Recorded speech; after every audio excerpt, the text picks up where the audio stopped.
Entre chien et loup. Entre chien et loup.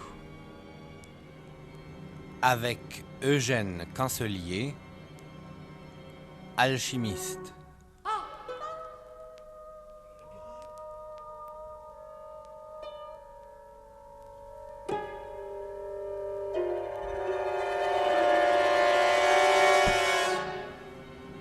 Entre chien et loup. Eugène Cancelier, commentateur du Triomphe hermétique de Limogeon de Saint-Didier, Bibliotheca Hermetica, de Noël, éditeur. Io spero di vincere quello che mai non fu ed è. Entre chien et loup. Fecero proporre Entre chien et loup. Entre chien et loup.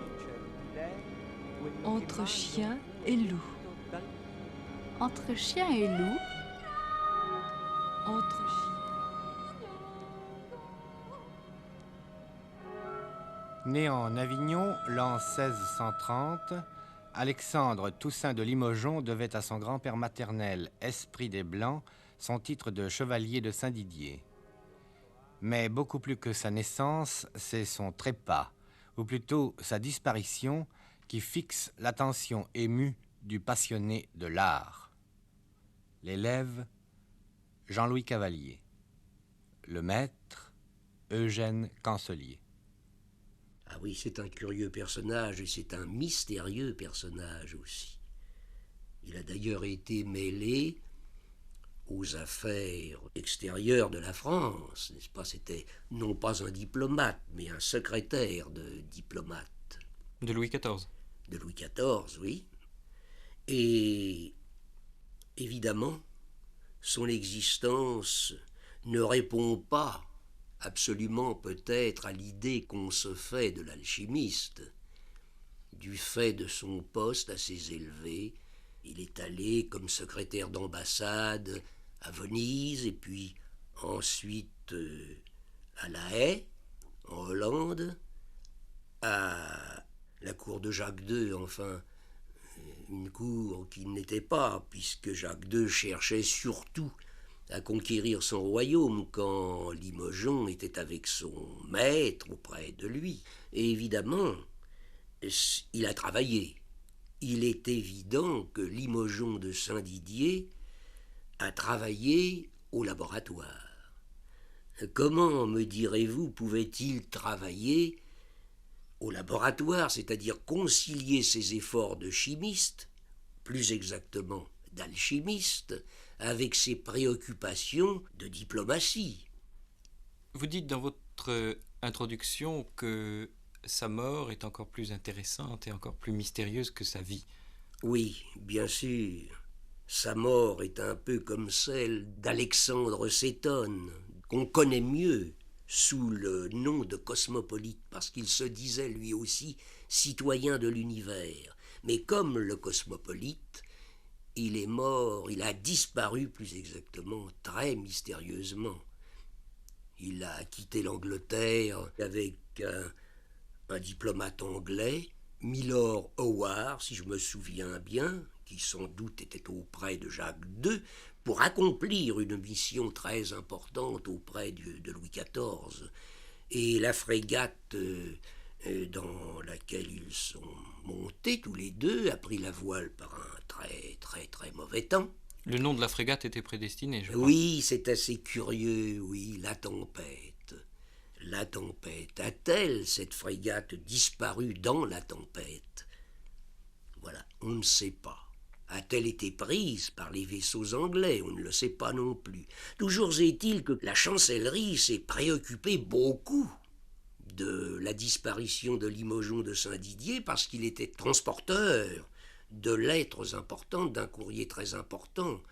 En clair, il était chiffré ce courrier, mais il le portait en clair. Et quelques années après, sont arrivées des nouvelles selon lesquelles la tempête avait relâché dans un port espagnol. On avait espéré un instant que la nouvelle fût vraie, fût exacte. Mais non. Peut-être était-elle exacte, mais Limogeon n'a pas donné de nouvelles. Aura-t-il voulu disparaître de cette manière, enfin comme les alchimistes qui ont réussi disent eux-mêmes, tuer le vieil homme? A-t-il voulu disparaître ainsi vis-à-vis de la société, n'est-ce pas, à la manière de, comme je vous disais tout à l'heure, du cosmopolite, qui lui s'est fait disparaître dans le martyre. Une espèce de suicide. La légende du cosmopolite, c'est sa mort dans les tortures par un prince allemand, n'est-ce pas, un Christian, un duc, je ne sais plus lequel exactement, je ne l'ai pas dans la tête. En réalité, là, on a des nouvelles très nettes, on a des témoignages de personnages de l'époque très sérieux, savants, bien connus, réputés, et qui, quelques 6 années après la mort, soi-disant, du cosmopolite, le voyaient, savaient même où il habitait. Ils le disent, ont conscience de l'importance du secret, de l'importance de ne pas dire où le cosmopolite se trouve. D'ailleurs, dans le livre Le triomphe hermétique, je l'ai rapporté, nous avons des documents certains que vers 1610 encore, le cosmopolite vivait, alors qu'on pensait qu'il eût été martyrisé en 1604.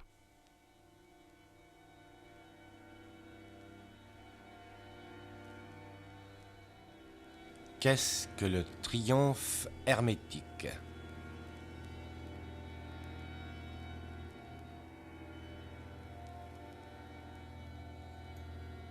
On ne doit pas s'attendre de voir ici une explication en détail qui tire absolument le rideau de dessus cette énigme philosophique pour faire paraître la vérité à découvert. Si cela était, il n'y aurait plus qu'à jeter au feu tous les écrits des philosophes. Les sages n'auraient plus d'avantage sur les ignorants. Les uns et les autres seront également habiles dans ce merveilleux art. On se contentera donc de voir dans cette figure, comme dans un miroir, l'abrégé de toute la philosophie secrète qui est contenue dans ce petit livre, où toutes les parties de cet emblème se trouvent expliquées aussi clairement qu'il est permis de le faire. Ceux qui sont initiés dans les mystères philosophiques comprendront d'abord aisément le sens qui est caché sous cette figure. Mais ceux qui n'ont pas ces lumières doivent considérer ici en général une mutuelle correspondance entre le ciel et la terre par le moyen du soleil et de la lune qui sont comme les liens secrets de cette union philosophique.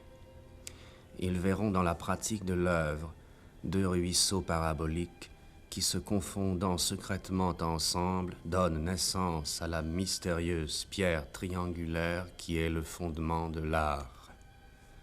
Ils verront un feu secret et naturel dont l'esprit, pénétrant la pierre, la sublime en vapeur qui se condense dans le vaisseau. Ils verront quelle efficace la pierre sublimée reçoit du soleil et de la lune, qui en sont le père et la mère, dont elle hérite d'abord la première couronne de perfection.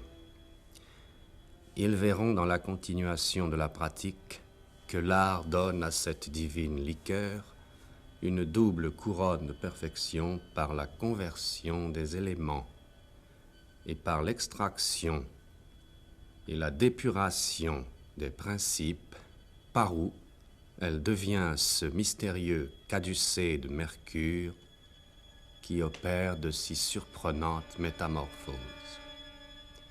Ils verront que ce même mercure, comme un phénix, qui prend une nouvelle naissance dans le feu, parvient par le magistère à la dernière perfection de soufre fixe des philosophes, qui lui donne un pouvoir souverain sur les 3 genres de la nature, dont la triple couronne sur laquelle est posé pour cet effet le hiéroglyphique du monde est le plus essentiel caractère. Ils verront enfin dans son lieu ce que signifie la portion du zodiaque avec les 3 signes qui y sont représentés, de sorte que, joignant toutes ces explications ensemble, il ne sera pas impossible d'en tirer l'intelligence entière de toute la philosophie secrète et de la plus grande partie de la pratique qui est déduite assez au long dans la lettre adressée au vrai disciple de Hermès qui est à la fin de cet ouvrage.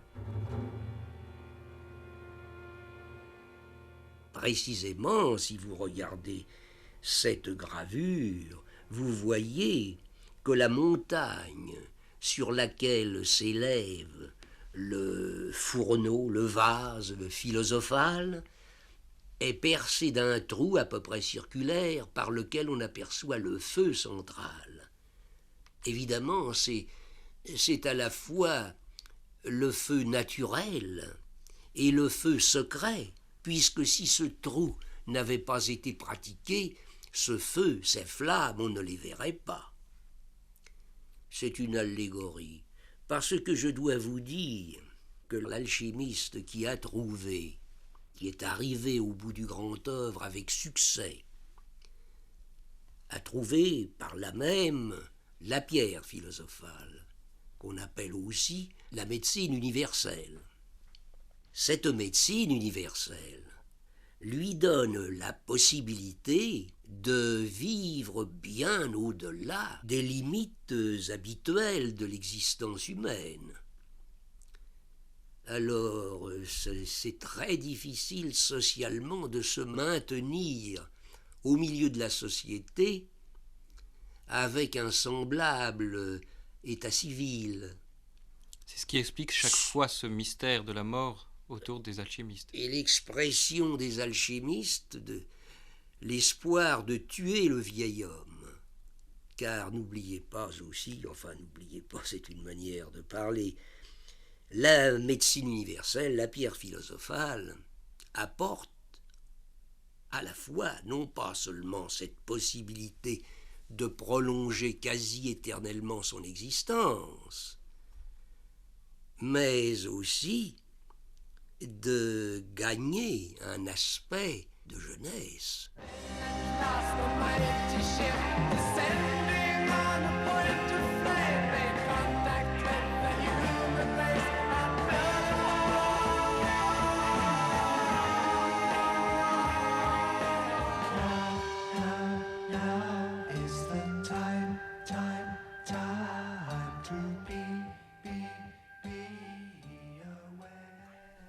En général, l'aspect de l'adepte se situe entre 45 et 50 ans. Déjà, à l'âge où je suis arrivé moi-même, un homme de 50 ans, c'est un homme jeune. Dame, s'il est possible de vivre en bonne santé, avec, en plus, la faculté de tout voir, et puis la possibilité d'obtenir par cette médecine universelle tout l'or qu'il peut désirer et qui puisse être nécessaire précisément à son existence d'adepte, car on imagine bien qu'un homme qui se trouve dans ces conditions sur la terre ne peut pas vivre comme le commun.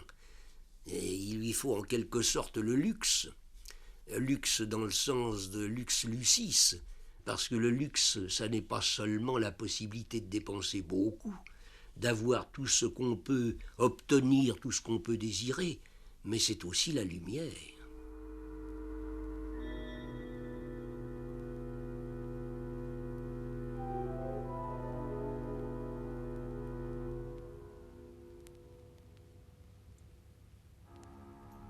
In vitam mortem mutas. Tu changes la mort en vie,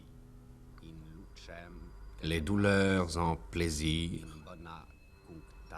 les ténèbres en lumière, tous les maux en bien, et la guerre en paix.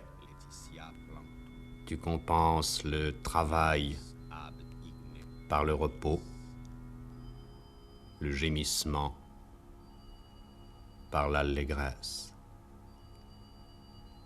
Ô pierre admirable par le feu,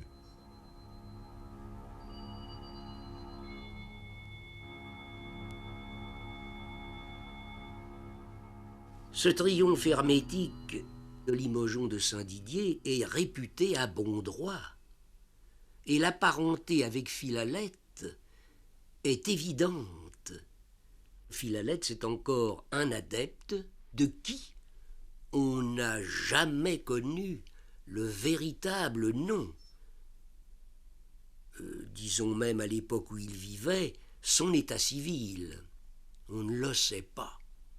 On ne le sait pas. Toujours le mystère de l'état civil. Oui, et Philalèthe était adepte. Lui l'annonce péremptoirement.